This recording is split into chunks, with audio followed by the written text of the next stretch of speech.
샬롬 반갑습니다. 오늘 하루도 하나님의 말씀을 의지하여 나아가는 그러한 하루 되길 소망합니다. 함께 보실 말씀은 요한복음 6장 1절에서 15절까지의 말씀입니다. 요한복음 6장 1절에서 15절까지의 말씀, 우리가 함께 성경을 보며 봉독하겠습니다. 그 후에 예수께서 디베랴의 갈릴리 바다 건너편으로 가시매 큰 무리가 따르니 이는 병자들에게 행하시는 표적을 보았음이러라. 예수께서 산에 오르사 제자들과 함께 거기 앉으시니 마침 유대인의 명절인 유월절이 가까운지라. 예수께서 눈을 들어 큰 무리가 자기에게로 오는 것을 보시고 빌립에게 이르시되 우리가 어디서 떡을 사서 이 사람들을 먹이겠느냐 하시니, 이렇게 말씀하심은 친히 어떻게 하실지를 아시고 빌립을 시험하고자 하심이라. 빌립이 대답하되 각 사람으로 조금씩 받게 할지라도 200데나리온의 떡이 부족하리이다. 제자 중 하나 곧 시몬 베드로의 형제 안드레가 예수께 여짜오되 여기 한 아이가 있어 보리떡 5개와 물고기 2마리를 가지고 있나이다. 그러나 그것이 이 많은 사람들에게 얼마나 되겠사옵나이까. 예수께서 이르시되 이 사람들로 앉게 하라 하시니 그곳에 잔디가 많은지라. 사람들이 앉으니 수가 5,000명쯤 되더라. 예수께서 떡을 가져 축사하신 후에 앉아있는 자들에게 나눠주시고 물고기도 그렇게 그들의 원대로 주시니라. 그들이 배부른 후에 예수께서 제자들에게 이르시되 남은 조각을 거두고 버리는 것이 없게 하라 하시므로 이에 거두니 보리떡 5개로 먹고 남은 조각이 12바구니에 찼더라.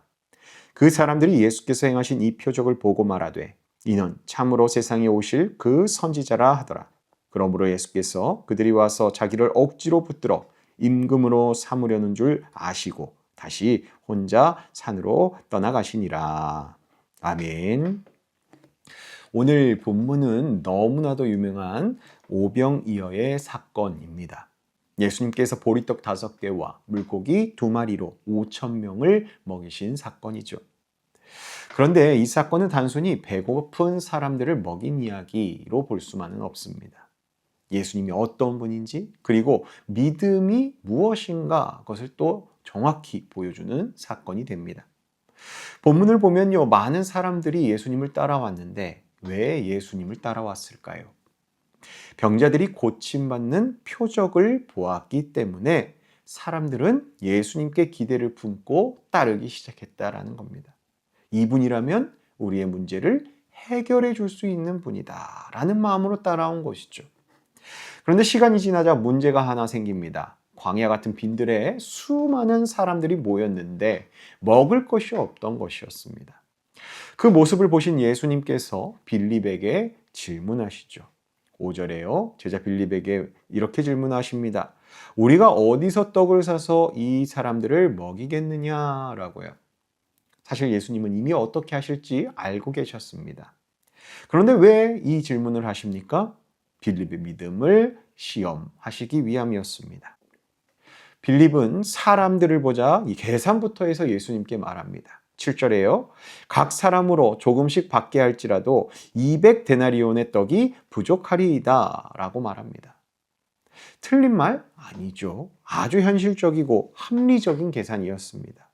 돈도 부족하고 지금 당장 그 많은 떡을 구할 방법도 없었습니다.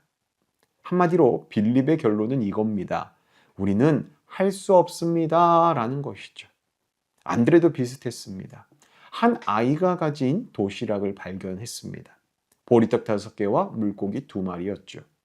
그런데 안드레가 뭐라고 말합니까? 9절에요. 여기 한 아이가 있어 보리떡 5개와 물고기 2마리를 가지고 있나이다.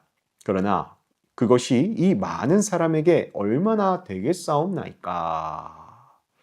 이 안드레의 말도 불가능하다라는 이야기입니다.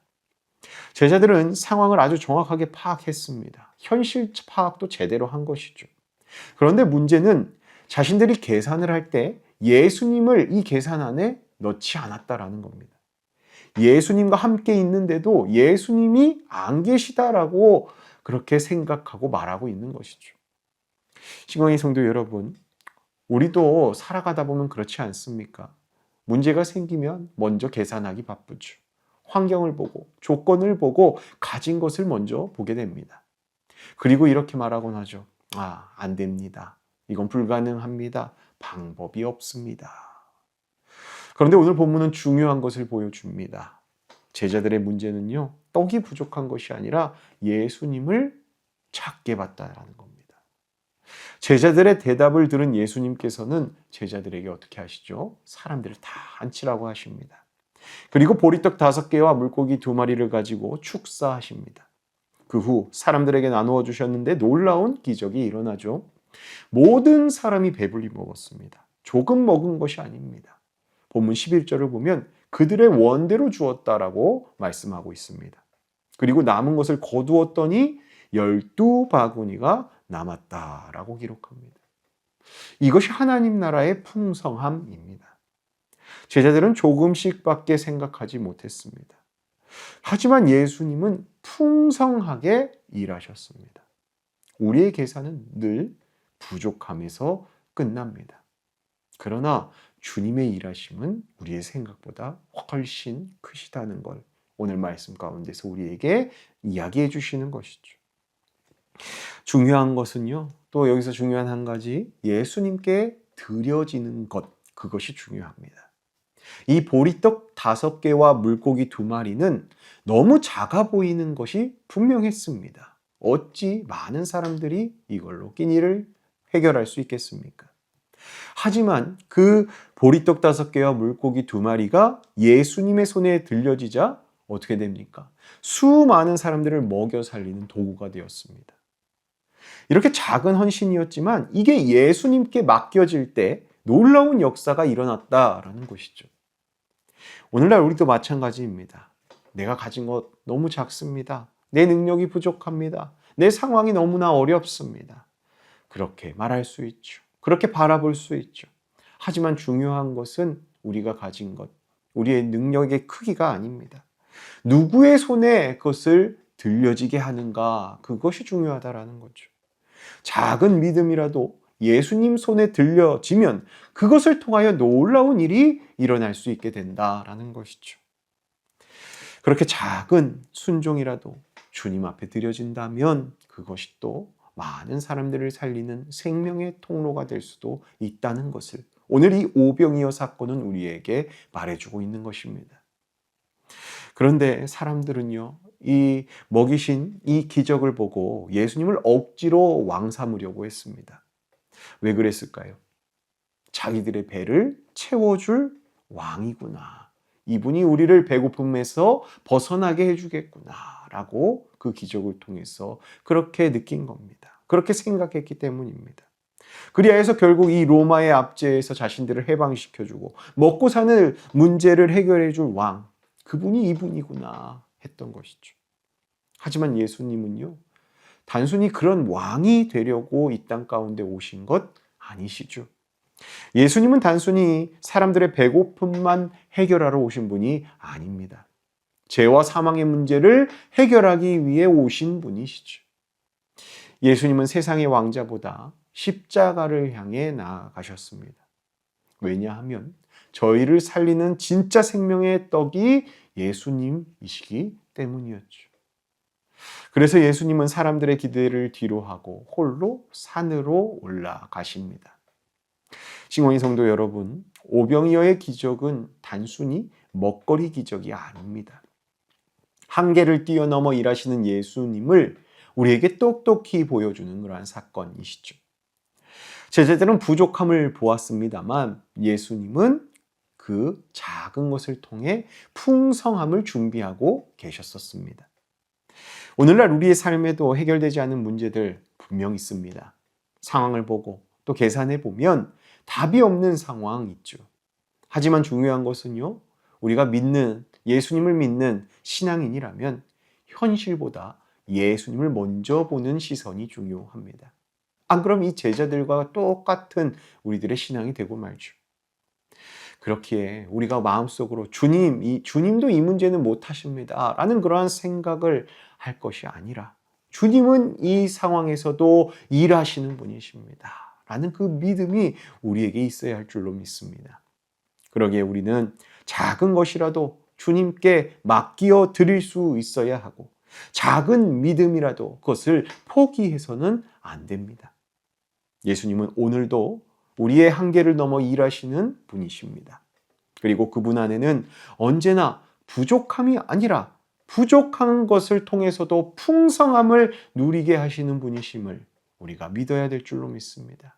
그 믿음으로 오늘 하루를 살아가시며 주님의 풍성한 은혜 가운데 살아가신 하루 되시는 저와 여러분 되시길 예수님의 이름으로 축복합니다. 기도하겠습니다. 하나님 아버지, 저희의 부족함과 한계를 넘어 역사하시는 그 주님을 바라보게 하여 주시니 감사드립니다. 저희는 환경과 조건을 먼저 계산하며 쉽게 낙심할 때가 많았지만 오늘 말씀을 통해 예수님 안에는 언제나 풍성함이 있음을 다시 깨닫고 살아갈 수 있도록 저희가 다시 한번 확실히 깨닫고 또 그 말씀을 통하여 예수님 안의 풍성함을 우리가 누리며 살아갈 수 있는 저희 되도록 인도하시고 붙잡아 주시옵소서. 보리떡 5개와 물고기 2마리를 그렇게 작고 연약한 것들을 주님의 손에 올려드릴 때 그것이 귀하게 사용된다는 믿음을 저희가 갖게 하여 주시고 나아가 저희의 작은 순종과 작은 헌신을 통해서도 주님의 나라가 이루어지고 하나님 나라의 놀라운 은혜가 임하여 줄 수 있다는 것을 우리가 믿고 드릴 줄 알게 하시고 맡길 줄 알게 하여 주셔서 저희의 삶을 통하여서 또 누군가를 살리고 또 누군가를 위로할 수 있는 그러한 삶의 통로가 저희들의 모습, 저희들의 헌신, 저희들의 드려지는 것 될 수 있도록 저희의 작고 연약한 것들을 받으셔서 그것을 사용하여 주시옵소서. 나아가 저희가 문제보다 예수님을 먼저 바라보게 하여 주시고 불가능보다 언제나 주님의 능력을 신뢰하는 저희들 되게 하여 주시옵소서. 오늘도 저희 가정들과 교회와 삶의 자리 가운데 풍성하게 일하시는 주님을 경험하게 하여 주시고 오늘을 마치는 그 시간까지 믿음으로 말씀에 순종하며 살아가는 저희 되도록 오늘도 인도하시며 붙잡아 주시옵소서. 오늘 하루를 저희에게 허락하신 주님께 감사드리며 오늘도 저희를 하나님의 말씀으로 더욱 믿음 커지게 하여 주시는 우리 주 예수 그리스도의 이름으로 간절히 기도하옵나이다. 아멘.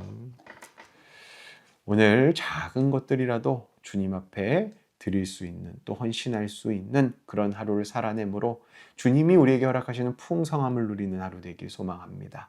오늘 그 풍성함이 주님 앞에 하루를 시작하며 기도로 나아가겠습니다. 기도합니다.